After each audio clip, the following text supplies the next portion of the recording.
2025 లేదా 26లో డిగ్రీ లేదా బీటెక్ చదివారా? సాఫ్ట్‌వేర్ జాబ్ కోసం ఎదురు చూస్తున్నారా? అయితే కోడ్ జ్ఞాన్ 100 డేస్ కోర్సులో చేరండి, జాబ్ సాధించండి. పైథాన్ నేర్చుకున్నాను కానీ జాబ్ లేదు. ఏం చేయాలి? సో జనరల్గా స్టూడెంట్స్ పైథాన్ ఫుల్ స్టాక్ అని చెప్పి జాయిన్ అవుతూ ఉంటారండి. జాయిన్ అయినప్పుడు పైథాన్ కోర్స్ నేర్చుకుంటారు. 3 months టైం అవుతుంది. తర్వాత కోర్స్ కంప్లీషన్ సర్టిఫికేట్ వస్తుంది. మేజర్గా స్టూడెంట్స్ బీటెక్ డిగ్రీ కంప్లీట్ అయ్యాక ఒక కోర్స్ నేర్చుకునేది, అది పైథాన్ అవనండి లేకపోతే వేరే కోర్స్ అవనండి, అల్టిమేట్ దాని రిజల్ట్ ఏం కావాలి అంటే జాబ్. కోర్స్ కంప్లీషన్ సర్టిఫికేట్ కాదు. కోర్స్ కంప్లీషన్ సర్టిఫికేట్తో ఏమీ కాదు. మీ 10th ఇంటర్మీడియట్ ఇంజనీరింగ్ డిగ్రీ సర్టిఫికేటే ఇంపార్టెంట్. ఆ తర్వాత మీరు చేసే కోర్సెస్ కంప్లీషన్ సర్టిఫికేట్తో యూజ్ ఉండదు. అక్కడ మీకు కావాల్సింది స్కిల్. ఆ స్కిల్ ఎంత నేర్చుకున్నాం అన్నది ఇంపార్టెంట్. అండ్ దెన్ ఏ టైప్ ఆఫ్ ఫ్రేమ్వర్క్స్ నేర్చుకుంటున్నాము అన్నది కూడా ఇంపార్టెంట్. పైథాన్ అన్నప్పుడు పైథాన్ ఫుల్ స్టాక్ అన్నప్పుడు కామన్ రెగ్యులర్ థింగ్స్ నేర్పించి ఫ్రంట్ అండ్ బ్యాక్ అండ్ కొంత నేర్పించి ఫుల్ స్టాక్ అయిపోయింది అని చెప్పొచ్చు. అట్లా కాకుండా మీకు చేత ఓన్గా ప్రాజెక్ట్ బిల్డ్ చేపించి దాంట్లో front and back and cloud and APIs ఇవన్నీ కూడా చేపించటం ఒక రకం అనమాట. ఇవన్నీ ఎప్పుడైతే చేయటం నేర్చుకుంటారో మీకు అప్పుడు ప్రాపర్ స్కిల్ అన్నది వస్తుంది. ఆ స్కిల్ ఒక్కసారి వచ్చింది అంటే కనుక ఏ ఇంటర్వ్యూనైనా మీరు ఫేస్ చేయగలుగుతారు. 2, సార్ మా దగ్గర స్కిల్ ఉంది కానీ అసలు ముందు ఇంటర్వ్యూసే రావట్లేదు మా దాకా, మేము అప్లై చేసినా కూడా రిప్లై రావట్లేదు అంటారండి. ఇక్కడ హార్ష్ రియాలిటీ మాట్లాడుకోవాలి అంటే గనక చాలా కంపెనీస్, చాలా కాదు మ్యాక్సిమం నెంబర్ ఆఫ్ కంపెనీస్ ఏదో ఒక ఇన్స్టిట్యూట్తో అసోసియేట్ అయ్యి ఉంటాయి. ఎందుకు ఇన్స్టిట్యూట్స్తో అసోసియేట్ అయ్యి ఉంటాయి అంటే గనక వాళ్ళకు వచ్చే ప్రాజెక్ట్స్ ఏముంటాయి, వాటిల్లో ఏం స్కిల్ సెట్ కావాలి అన్నది ఈ ఇన్స్టిట్యూట్ వాళ్ళతో మాట్లాడతారండి.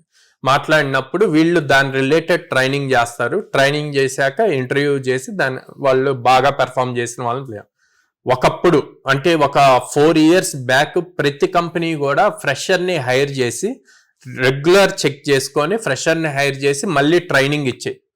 కానీ ఇప్పుడు అట్లా కాదు.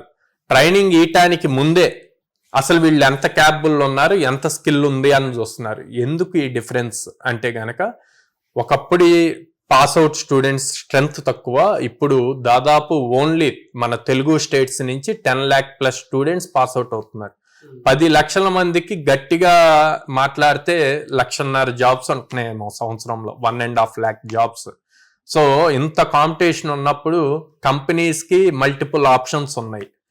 సో స్టూడెంట్ కూడా అది రియలైజ్ అవ్వాలి. అది రియలైజ్ అయ్యి అందరిలో ఒకలాగా ఉండాలా లేదా యూనిక్గా ఒకలాగా ఉండాలా అన్నది చూజ్ చేసుకోవాలి.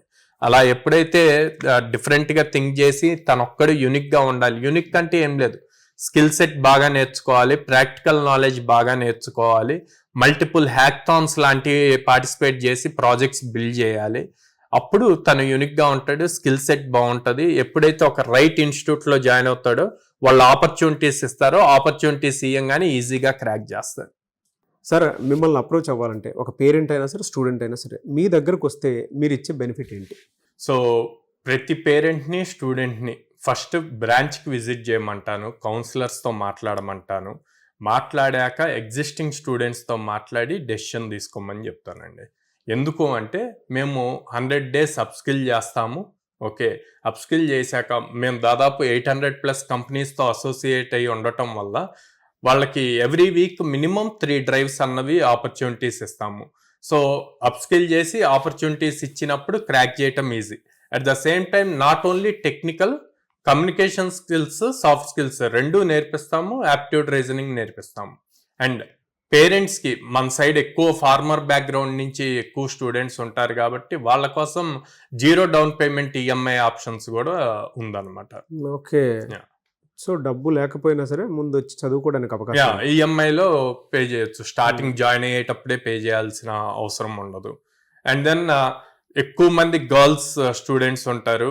సో పేరెంట్స్ ఎక్కువ సెక్యూరిటీ రీజన్స్ ఇవన్నీ ఆలోచిస్తారు. అందుకని విజయవాడ క్యాంపస్లో with in the campus girls hostel కూడా ఉంది. సో మన బ్రాంచెస్ వచ్చేసి విజయవాడ మొగల్రాజపురంలో ఉందండి, హైదరాబాద్ JNT మెట్రో స్టేషన్ దగ్గర ఉంది, అండ్ వైజాగ్ ద్వారకా నగర్ ఫస్ట్ లైన్లో ఉంది. ఓకే.